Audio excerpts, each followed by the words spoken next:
শুভ সকাল বন্ধুরা, তোমরা সবাই কেমন আছো? আশা করছি ভালো আছো। আমিও খুব ভালো আছি। তো বাবার বাড়ি থাকলে তো ভালোই থাকবো বলো। শরীরটা সাথ দেয় না, কোনো কোনো সময় অসুস্থ হয়ে যায়, কিন্তু মনটা ভালো থাকে। কোনো কাজের চাপ নেই, কোনো কাজের প্রেশার নেই, মেয়ের স্কুল নিয়ে দৌড়াদৌড়ি যাওয়া আসা এই কাজও নেই। তারপরে যে ঘুম থেকে উঠে চা খাওয়া দাওয়া করে এদিকে অল্প আলু ভাজা করছি। মায়ে কেটে কুটে ধুয়ে দিয়েছে, যে কাটাকুটিটা মায়ে করে দিয়েছে। তারপরে যে আলু ভাজাটা করছি, সামান্য নুন দিয়ে করছি। হলুদটা আগে দিনে, হলুদটা আগে দিলে পুরা লেগে যাবে। তাই যে এখন হলুদটা দিয়ে দিলাম অল্প। আলু ভাজি এখন মা যে ফট করে খাওয়া দাওয়া করে আবার মার্কেটে যাবে দোকানের মাল আনতে। আর দোকানের মাল না আনলে কি খাবে বলো? আমাদের তো আর কোনো এক্সট্রা ইনকাম নেই, দোকান দিয়েই সব। তো কী করবো? এই অসুস্থ বাবাকে বাড়িতে রেখে মা একা চলে যায় মাল আনতে, উপায় তো নেই বলো।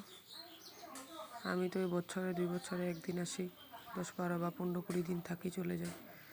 আমার পক্ষেও তো সবসময় আসা সম্ভব না। এবার গিয়ে তো আরও মেয়েকে ক্লাস 1-এ দেবো, তো স্কুলে তোমার এখন তো আরও আমার ছুটি পাবো না, পড়ালেখারও চাপ।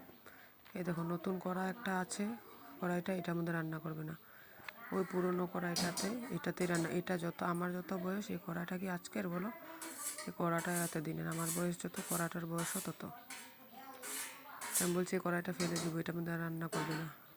বলছে কেন?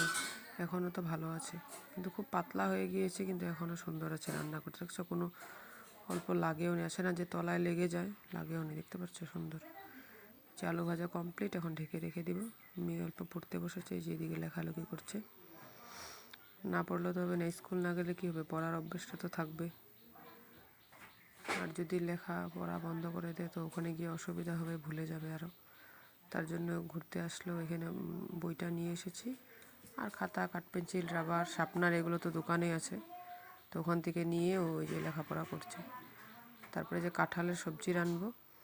এরকম কাঁঠালের সবজি মানে আমার বাপ জন্মও খায়নি বলতে পারবো। কাঁঠাল 4 সিটি মেরেছি কুকারে নুন হলুদ দিয়ে। কাঁঠালটা তো রান্না করার আগে সেদ্ধ করতে হয়, নুন হলুদ দিয়ে সেদ্ধ করেছি, এক ফোঁটাও মানে সিদ্ধ হয়নি। একদম বললাম না, খাসির মাংস তোমার তাড়াতাড়ি হয়ে যায়। এরকম কি কাঁঠাল জানি না কি, এমনি তো খুব ভালোই ছিল, একদম গাছ থেকে পেরে দিয়েছিল। 2 দিন পর খেয়েছি। তো 2 দিন বাজার থেকে কিনে আনে তো 4 দিন পরেও খাওয়া হয়, কিন্তু এরকম হয়নি।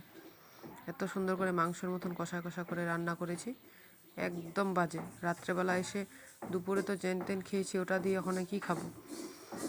আলু ভাজা করেছি আর কাঁঠাল সবজিটা দিয়ে খেয়েছি। তারপর রাত্রেবেলা আবার মা সিটি মেরেছে, এগুলো আর খেতেই পারিনি, তারপর সব ফেলে দিয়েছে। উপায় নেই। এত সুন্দর করে জানি না কেন কি হলো, এত সুন্দর করে রান্না করেছি একদম পুরো কষিয়ে, একদম ভালো ছিল না কাঁঠালটা। কুকারে যদি সিটি মারলে যদি কাঁঠাল সেদ্ধ না হয়, আর কি করে সেদ্ধ করবো বলো? এই আর কি অবস্থা কাঁঠাল নিয়ে। যাদের থেকে এনেছিল ওদেরকে বলেছি, বলছে আবার আজকে দেবো, খাবে না? মা বলছে আর কাঁঠালই খাবো না। এত কষ্ট করে কেটে দোকান করে, কত কষ্ট করে কাটাকাটি করেছে, দেখেছোই তোমরা। তারপরে তো তেল মশলা দিয়ে রান্না করে সব ফেলে দিলাম। তো রান্না করছি, আর এদিকে দেখো ঘি দিয়ে সেদ্ধ ভাত অল্প খেয়ে নিচ্ছি। ডাল দিয়ে, ওই যে মুগ ডাল, লাল চাল দিয়ে সিটি মেরে অল্প মুড়ি, একটা লঙ্কা দিয়েছে। তো মেয়ে তো খুব ভালো খেলো, একদম ডালের মতন করে ঘি নিয়েছে এত, জানো, 4 চামচ ঘি নিয়েছে, পুরোটা তো দেখানো হয়নি।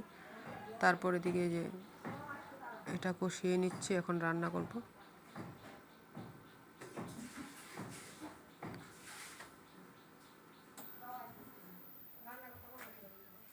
তারপরে যে ভালো করে কষিয়েছি, ফুটন্ত জল ফুটিয়ে দেবো। ঠান্ডা জল দিলে তো কাঁঠালটা আরও এমনি সিদ্ধ হচ্ছে না, ঠান্ডা জল দিলে তো আরও সিদ্ধ হবে না।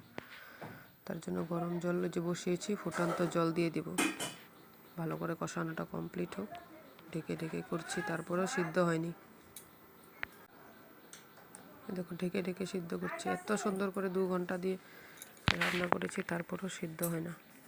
ওইদিকে ওই যে কাস্টমার, আমি ভয়েস দিচ্ছি, এদিকে কাস্টমার এসে ডাকছে। তো ওই যে মা গেল। তো তোমার মানে বাড়িতে দোকান থাকলে না অনেকটা প্রবলেম মানে বলতে কি, আমরা তো তোমার দোকান খুলেছি কাস্টমারের জন্য না, কাস্টমার তো আসবেই। তো কিন্তু বাড়ির সামনে না অনেক মানে প্রবলেম হয়ে যায় তোমার। সারাদিন ওই 2 টাকা, 5 টাকা, 4 টাকা, 10 টাকা কাস্টমার লেগেই থাকে। কী করবো বলো? না করলেও তো হবে না, খাবে কি বলো? তারপরে যে মা এই যে মার্কেটে গিয়েছিলো, এগুলো মাল এনেছে সব আজকে। এগুলো তো আর একটা দোকানে পাওয়া যায় না, বেকারি আইটেম বেকারিতে যেতে হবে, চিপসের আইটেম তো মানে অনেক ভাগ ভাগ, ঠান্ডাটা আর আলাদা এজেন্সি, তোমার সব জায়গাতে সব কিছু পাওয়া যায় না, প্রায় 4-5টা দোকান ঘুরে ঘুরে এই যে মালগুলো আনে, অনেকটা কষ্ট হয়ে যায়। এই যে মিমির কার্টন, এই আর কি। আর একদম রাস্তার পাশে বাড়িতে আমাদের এদিকে মাছ এসে ডাকাডাকি করবে, কাস্টমার এসে ডাকাডাকি করবে, ভয়েসে তোমরা হয়তো শুনতে পারছো মাছ মাছ চিল্লাচ্ছে। তো উপায় নেই, কোথায় গিয়ে আর ভয়েস দিব বলো। এই যে ডিম শেষ, ডিমও এনেছে।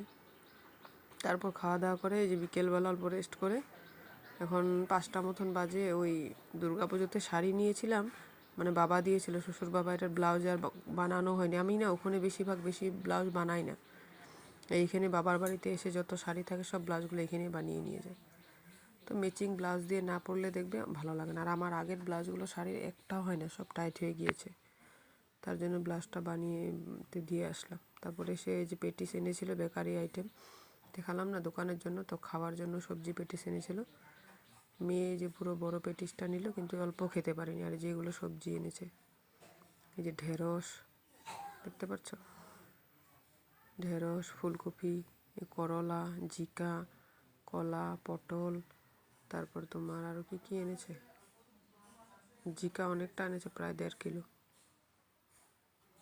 তারপর দিকে মিষ্টি কুমড়ো এনেছে, এই যে চিল করে থাকে এখানে। তাই যে দেখো মিষ্টি কুমড়োর কালারটা দেখতে পাচ্ছ কি সুন্দর, খুব সুন্দর।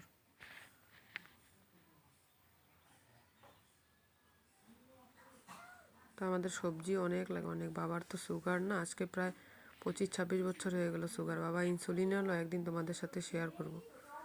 তারপরে যে আমি ওই যে পেটিস দিয়ে চা দিয়ে অল্প দুধ চা দিয়ে খেলাম। তারপর গ্যাসটারও অনেক প্রবলেম, একজন মেকানিক কাকু এসেছিলো ওইদিকে গ্যাসটা ঠিক করতে, ওই নিয়ে অল্প দেরি বেচতেছিলাম। তার ভাত টাত কমপ্লিট। এদিকে যে মেয়ের জন্য আর আমার জন্য একটা ডিম সেদ্ধ দিয়েছে, ওই কাঁঠাল তরকারি তো আর খেতেই পারি না বলো। তো আজকের ভিডিওটা এই পর্যন্ত। ভালো লাগলে লাইক কমেন্ট সাবস্ক্রাইব করে আমার পাশে থেকো।